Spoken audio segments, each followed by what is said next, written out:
BJP ஏன் momentum loss பண்ணிட்டாங்க? முன்னாடியே வந்து அமித்ஷா 1 வருஷத்துக்கு முன்னாடி கூட்டணி வச்சாரு. அதுக்கு பிறகு எந்தெந்த இடத்துலலாம் பிஜேபி, ஏடிஎம்கேவுக்கு உதவி செய்யாமல் போயிருச்சு. அந்த என்டிஏ பெரிய லாஸ் ஆனதுக்கு. ஏன்னா, திமுக வேண்டான்னு முடிவெடுத்தா அதிமுகவுக்கு தான் ஓட்டு போட்டுருக்கணும். கரெக்ட்டா இல்லையா? ஆனா புது கட்சியான டிவிகே ஏறி வருது. அது எந்த இடத்துல என்டிஏ லாஸ் பண்ணுது? அமித்ஷா, மோடி. பாஜகவை ஒருபோதும் தமிழகத்தில் ஏற்றுக்கொள்ள மாட்டாங்க. இனி வரும் காலத்திற்கு. ஏன் அண்ணாமலையும் மறுபடியும் பாஜக தலைவர் வந்தா கூட இதே ரேஞ்சில் தான் இருக்கும் இல்லையா? ஒன்றும் நடக்காது. அவ்வளோதான், இந்த கட்சி முடிஞ்சு போச்சு, சீசன் முடிஞ்சு போச்சு. இது இனி வரும் காலத்துக்கு தேசிய கட்சிகள், காங்கிரஸோ இடதுசாரியோ எந்த கட்சி வந்தாலும் தமிழகத்திற்கு வாய்ப்பே இல்லை. தமிழகத்தை மையம் கொண்டு குறிப்பாக இடதுசாரி கொள்கை யார் முன்னெடுத்து சொல்கிறார்களோ அவர்கள் ஒருவர்களுக்கு எதிர்காலம் வாய்ப்பு கிடைக்கும் இல்லையா? வலதுசாரி வந்தால் யாருக்கும் வாய்ப்பு கிடைக்காது. அப்படி பார்க்கும்போது பாஜக இனி வரும் காலத்துக்கு நயினார் முகத்தை போட்டது தப்பு. நயினார் முகம் என்ன நினைச்சாங்க, தேவர் சமுதாய முக்குளத்து சமுதாய ஓட்டுக்கெல்லாம் வந்துடும் நினைச்சாங்க. ஆனால் வரல.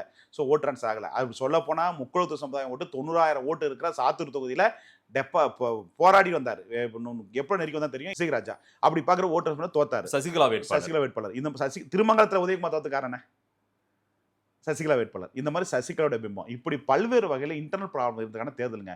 இதுல வந்து அப்ப கிராம் சொல்லுவாங்க, அண்ணன் தம்பி அடிச்சுட்டா பங்காளி வேறத்தை கொண்டாடுற மாதிரி இவங்கெல்லாம் அடிச்சுக்கிறதுனால இவர் கொண்டாட வச்சு. ஒரு பக்கம் அண்ணாமலை இன்டர்னலா அண்ணாமலை 60 தொகுதியில பிரச்சாரம் பண்ணாரு. அண்ணாமலை பிரச்சனை அண்ணாமலைக்கு மைனஸுங்க. அண்ணாமலை என்னதான் முக்குனாலையும் அவங்க ஆட்கள் ஓட்டு போட மாட்டாங்க. அவங்க வந்து அண்ணாமலை எடுத்து பிடிக்கல, மாற்றி ஓட்டு போட்டாங்க.